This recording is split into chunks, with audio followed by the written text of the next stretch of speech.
अस्सलाम वालेकुम गाइस, की हाल चाल है? ठीक हो?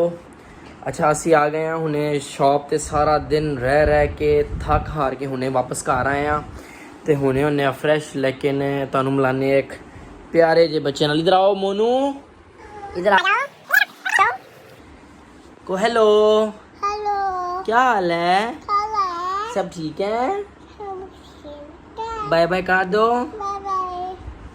चलो जी, ते मिलने हैं फिर। रेडी जी गाइस, ते हो चुके हैं फ्रैश, थोड़ा चेंज वगैरह कर लिया है ਤੇ ਤੁਹਾਨੂੰ ਅੱਜ ਇੱਕ ਨਵਾਂ ਤੁਹਾਡੇ ਵਾਸਤੇ ਕੰਟੈਂਟ ਲੱਭਿਆ ਸੀ।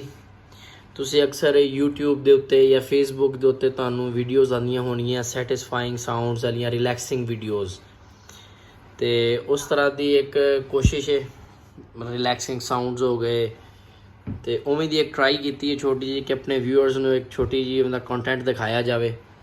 ਤੇ ਤੁਸੀਂ ਲਾਜ਼ਮੀ ਕਮੈਂਟਸ ਦੇ ਵਿੱਚ ਦੱਸਣਾ ਕਿ ਤੁਹਾਨੂੰ ਉਹ ਸਾਡਾ ਜਿਹੜੀ ਕੋਸ਼ਿਸ਼ ਹੈ, ਸਾਡਾ ਕੰਟੈਂਟ ਕਿਵੇਂ ਦਾ ਲੱਗਾ ਤੁਹਾਨੂੰ।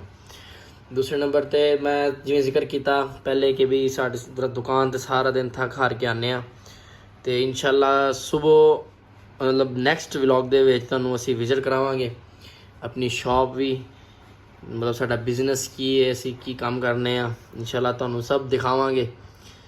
ਬਾਕੀ ਜਿਹੜੇ भाई ने भैन ने सबसक्राइब नहीं किया हाल तक चैनल उपर ही सबसक्राइब करे तो बैल का बटन दबा दो ताकि जी भी नवी आने वाली वीडियो है वह तुहानू पता लगे, तुसी वो देख सको, तुसी उन्हें लाइक कर सको, शेयर कर सको। तो वो तुहानू लैके चलने असी गेम वाल, जिहदा मैं पहले जिक्र किया कि एक छोटा जिहा कंटेंट बनाया तुहाडे वास्ते रिलैक्सिंग साउंड्स का। चलो आ जाओ, चलो देखने फिर लाजमी दसना है मैनू कि तुहानू साडे जिहड़ा कंटेंट किहो जिहा लगा। आ जाओ।